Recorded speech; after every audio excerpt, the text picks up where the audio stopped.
Hey, welcome to the Big Questions class.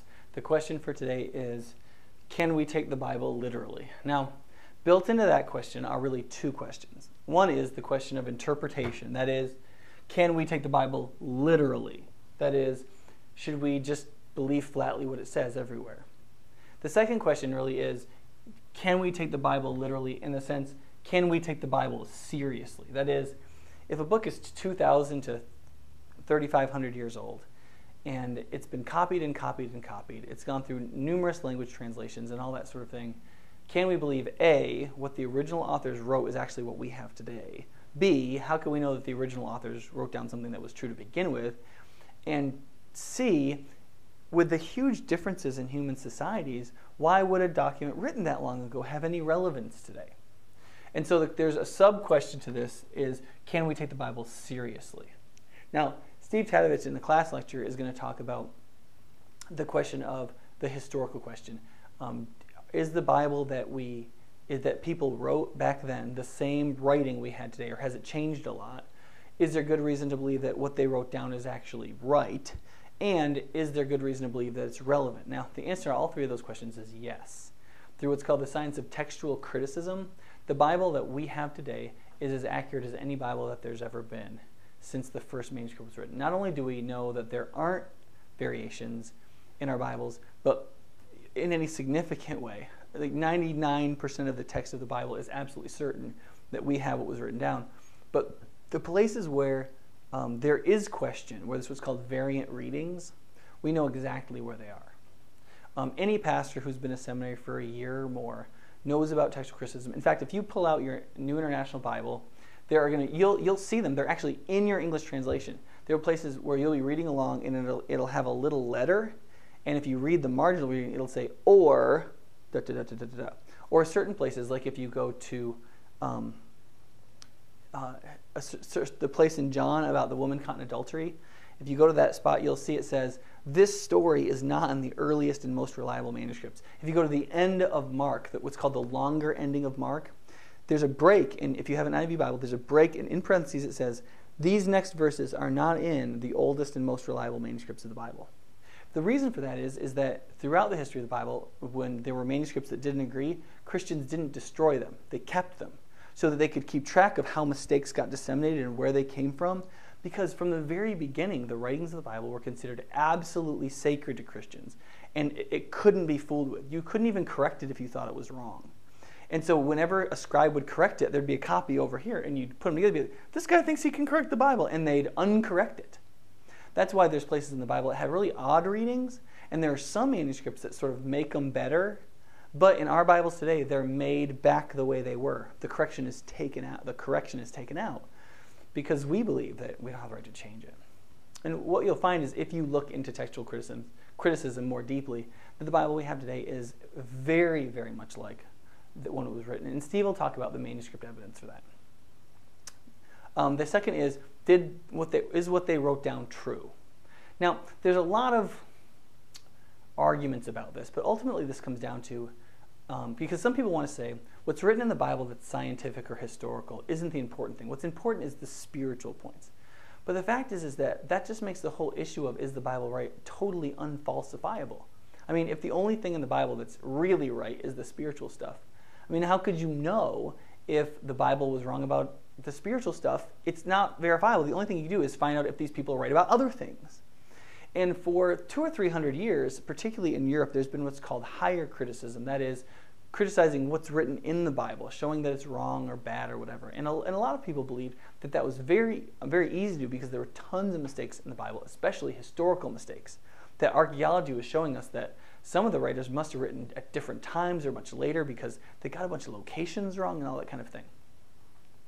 Well, the problem with archaeology is that when some of those statements were being made by more critical scholars, we really hadn't dug up very much.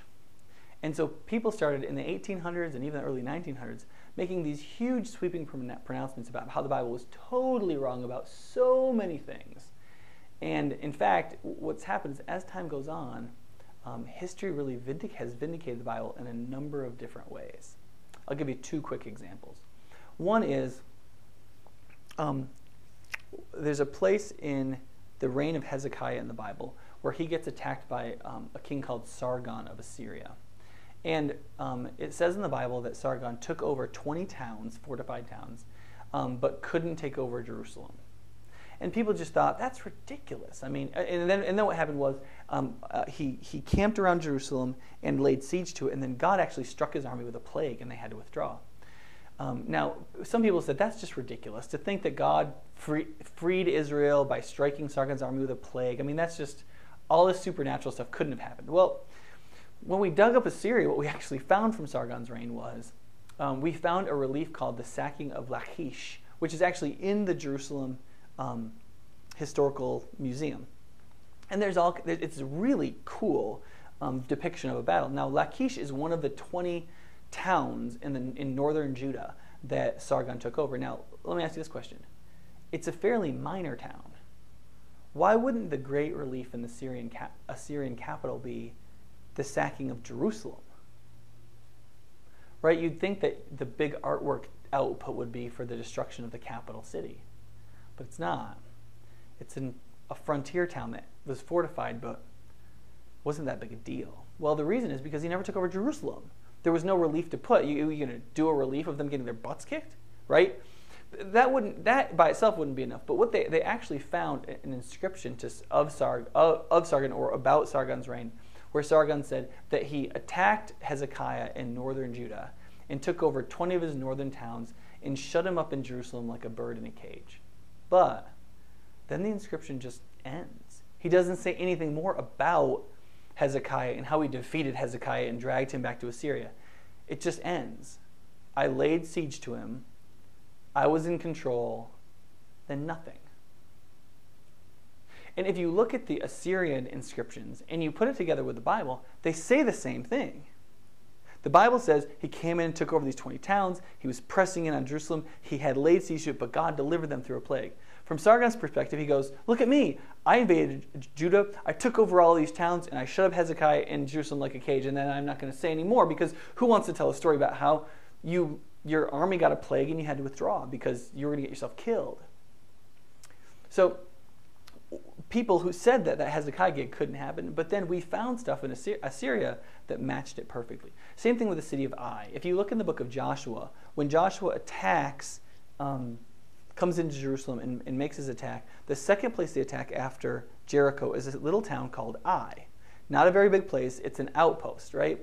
Well, liberal archaeologists, by liberal I mean theologically liberal, not politically liberal, but people who just are critical about it, like, this couldn't be. They found a site that looked like it was in the right place as Ai, but it didn't have any Bronze Age strata. It was just after that. And they're like, so whoever wrote Joshua wrote it later, because there weren't any outposts here. Well, they should have known that was kind of a silly thing to say. I mean, it's not like they dug up the whole countryside and they knew, right? I mean, and if Ai was totally destroyed by the Israelites, why wouldn't you rebuild just somewhere else if the whole place was totally wrecked?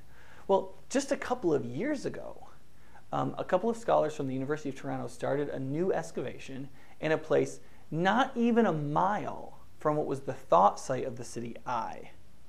And they found a wall, a tower, a garrison post, and they found strata. They found that it was destroyed by somebody, which of course is expected for a town that no longer exists, but it was destroyed in the Bronze Age and has Bronze Age strata. Fits perfectly with Joshua's conquest into the Promised Land.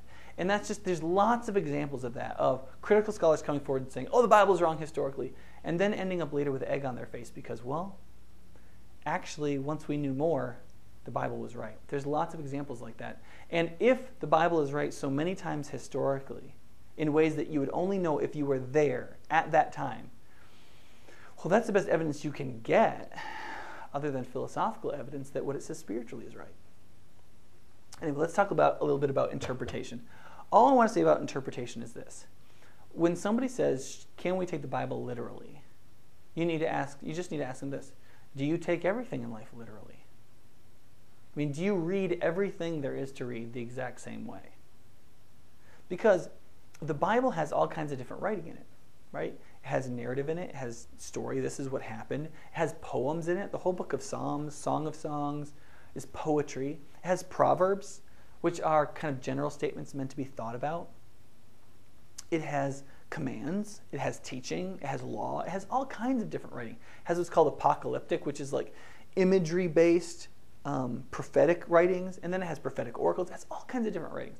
So the question is, are you supposed to take the Bible literally? I mean, when you read a love poem, do you take that literally? Right? If you read a book like Animal Farm by George Orwell, do you take that literally? That George Orwell really believed there was a farm somewhere where animals kicked out all the people and started building things and created a pseudo-communist society? Nobody believes that. Everybody knows George Orwell wrote an allegory on a fictional farm, etc. And it's not like George Orwell's a liar, that once we found out it was an allegory, oh, well, now we know it's false. No, everybody knew it was that kind of literature, and that's how it was supposed to be read. And the Bible's the same way. We take the Bible literally only in the sense that we take it the way the kind of writing in that part of the Bible asks to be interpreted. So if it's Song of Songs, it's this kind of a steamy love song poem, then we read it like a steamy love song poem. We don't really believe that the guy in Song of Songs really thought that his wife's neck was the Tower of David, or that her teeth were sheep. It's ridiculous. We know it's a love poem, and so we pick up the imagery. But then when Jesus says, listen, I am the way, the truth, and the life, nobody comes to the Father but through me. Well, that's pretty direct. But we still don't say, oh, Jesus is a path. No, Jesus is a figurative path. There's nothing literal about it. What it means is the means by which you get from being a sinful human being apart from God to being a sinful human being that's redeemed and with God, the way you get from point A to point B is by believing in and following and clinging to Jesus. In that sense, he is the way. He's the means. But he's not a way, meaning a path, which is what the word literally means in Greek. Right? Is he the truth? Well, he's the truth not in that he's the truth written out. He is the truth. He embodies the truth. Everything he does is truthful, and everything he says is truthful. And the most important truths that we could possibly know is what he came to give us. So he's the truth.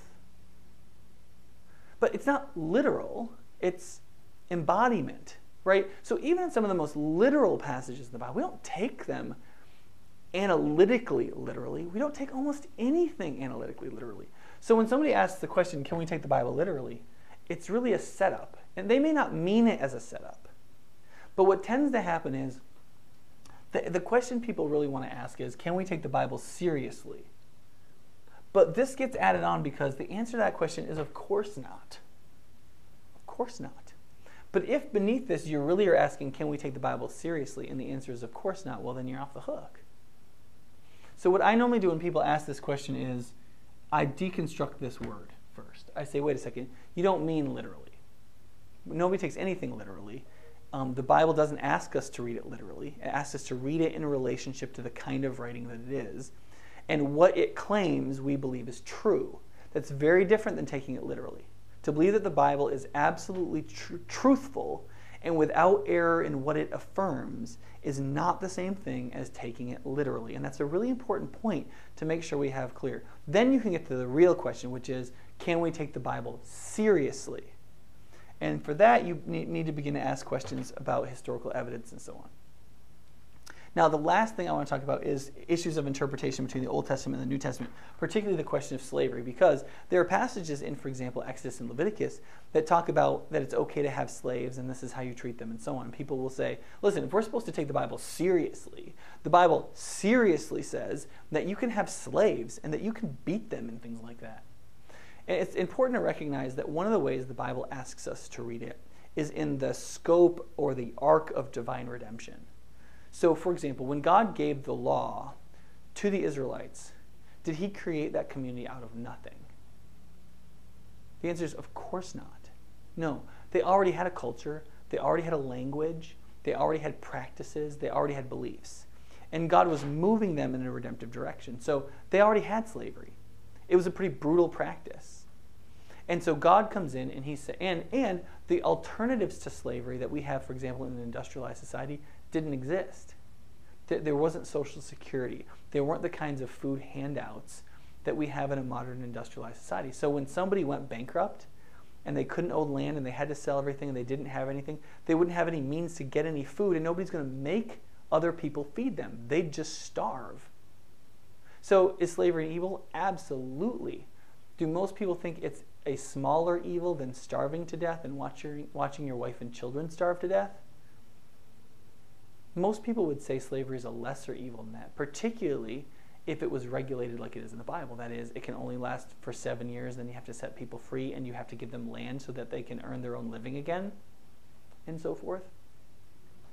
And as the Bible works through, slavery is diminished and diminished and diminished until you get to the book of Philemon, for example, where Paul says, I'm sending Onesimus back to you, Philemon, he is your slave, but he's also your brother and my son in the faith.